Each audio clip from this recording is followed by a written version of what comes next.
Se você não planejar corretamente a execução da sua estrutura de concreto, provavelmente você vai gastar mais dinheiro do que o necessário na sua obra. Hoje eu quero falar com você sobre alvenaria estrutural e as formas de execução de estrutura, principalmente para as pequenas obras e obras residenciais aqui no Brasil.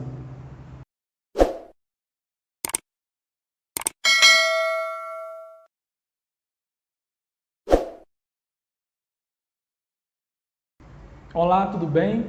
Seja bem-vindo ao canal Gerência de Obras, eu sou o engenheiro Hélio Gualberto e hoje nós vamos falar sobre estruturas de concreto armado, sobre alvenaria estrutural e o porquê as obras no Brasil, as pequenas obras, as obras residenciais aí na sua maioria, não conseguem cumprir as normas que regem o projeto estrutural de concreto armado, especificamente a norma NBR 6118.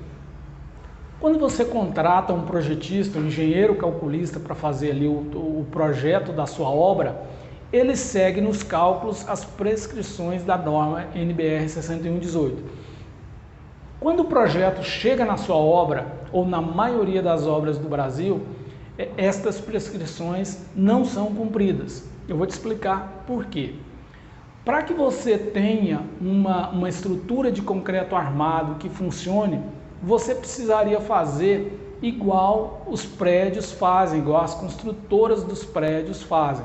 Elas levantam o esqueleto da obra, a estrutura de concreto armado e dão um tempo para que a estrutura possa trabalhar de uma forma mínima ou de uma forma que atenda à norma e só então eles entram com a execução da alvenaria, da parte de vedação. Desta forma, a alvenaria não recebe cargas da estrutura e funciona simplesmente como um elemento de vedação. O que acontece nas obras residenciais, nas pequenas obras aí em todo o nosso Brasil? Você, na maioria dos casos, levanta a sua obra, levanta a alvenaria junto com os pilares. Os pilares vão sendo levantados naquele formato que é chamado de sanduíche. Você levanta as paredes, deixa ali o vazio do pilar com a ferragem, vem com tábuas simplesmente nas laterais e concreta. Isso é o chamado sistema de sanduíche. Quando você chega na altura do respaldo da construção, o que é feito? É passado uma cinta que recebe ali a laje ou que recebe o telhado. A cinta, quando isso acontece, você concorda que a cinta ela não tem capacidade de receber as cargas da laje ou do telhado e transferir isso para os pilares, ok? Ela não tem como fazer isso porque as cintas elas não têm rigidez, ela não tem altura, ela não tem inércia suficiente para trabalhar como uma viga de verdade. E o que acontece? Essa carga que ela não consegue transmitir para os pilares que deveriam levar essa carga até as fundações, essa carga distribuída ali sobre a cinta, ela é passada diretamente para as paredes. Então, a sua parede que estava ali para simplesmente ser um elemento de vedação, ela passa a trabalhar como um elemento da estrutura, porque ela está recebendo carga e a carga ela não está passando para os pilares. Essa parede vai pegar a carga e vai levar para a sua viga baldrame, para o seu embasamento, para a sua fundação, para o seu alicerce, ok? Vamos dizer naqueles casos em que você executa uma viga conforme o calculista fez. E aí você chega na altura do respaldo e faz a viga ali sendo apoiada diretamente na alvenaria. Neste mesmo caso, da mesma forma que no caso das cintas, a sua viga não vai ter como trabalhar independente da alvenaria. Então, quando ela sofrer a deformação, quando ela trabalhar um pouco ali, mesmo depois de atingir a resistência mínima, o que ela vai fazer? Ela vai transferir a carga para a sua parede e novamente a sua parede vai ser um elemento estrutural e não um elemento de vedação. Então, essa é a primeira e grande dificuldade das obras o formato em que as obras são executadas leva à condição da nossa norma NBR 6118 não ser cumprida. Além disso, nós temos as dimensões mínimas das estruturas. Um pilar, por exemplo, para atender a norma NBR 6118, ele precisa ter uma seção, uma área de 360 centímetros quadrados. Para atingir isso, você precisa, e uma largura mínima de 14 centímetros. Então, o que acontece? Quando as pessoas executam, a maioria das pessoas executam as obras pequenas, levantando a alvenaria e fazendo o sistema de sanduíche, a largura do pilar, ela segue a largura da parede. E aí nós temos casos em que o pilar fica com 9, fica com 10, fica com 11, fica com 12 centímetros. Então, abaixo da largura mínima preconizada pela norma. Bom, Hélio, as pessoas fazem isso, as obras caem? Não, as obras não caem. Mas o que ocorre?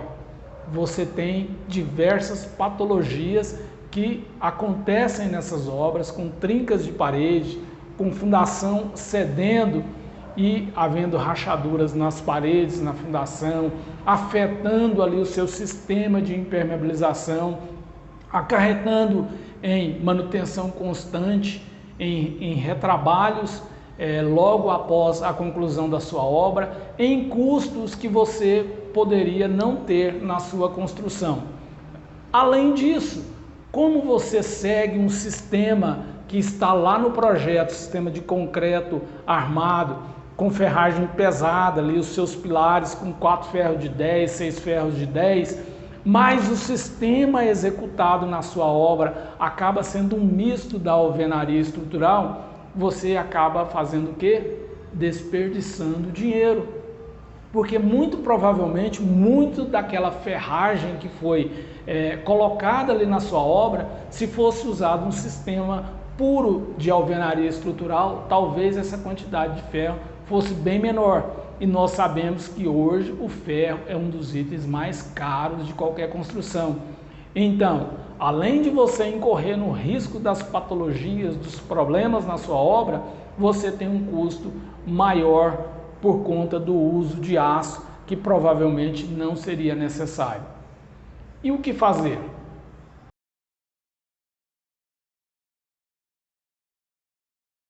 Bom, para contornar esse problema, você precisa que a sua obra seja dimensionada sabendo que você vai utilizar as paredes como elemento portante, como elementos que vão fazer parte da sua estrutura.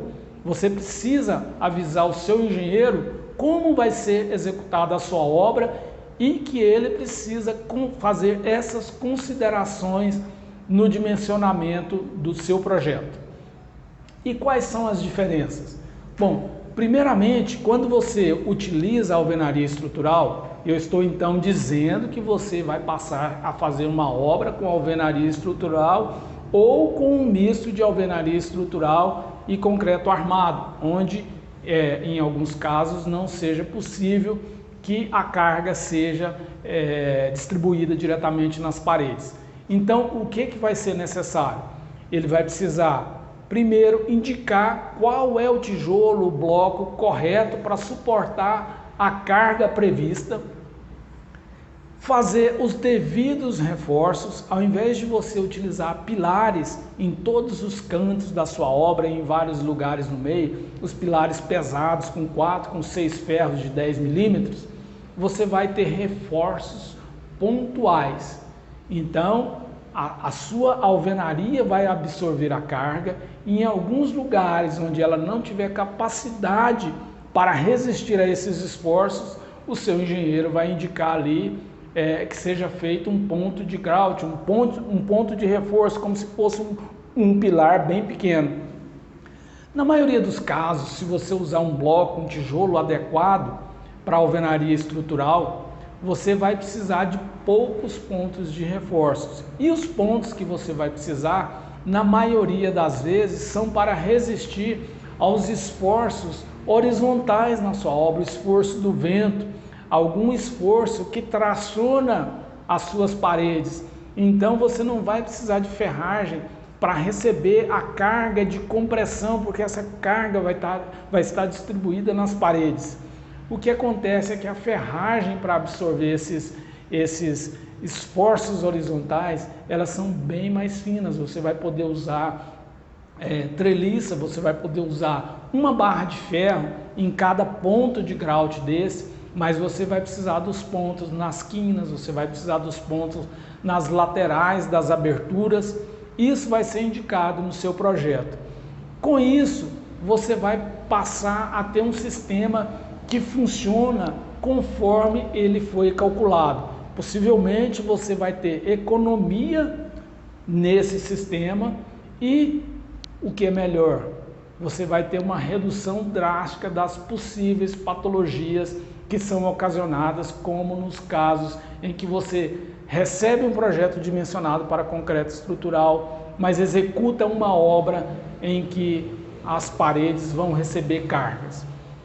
Outra questão muito interessante é que, pela distribuição das cargas nesse formato da alvenaria estrutural, pela distribuição ser mais linear, a distribuição favorece que você tenha muitas das vezes fundações menores.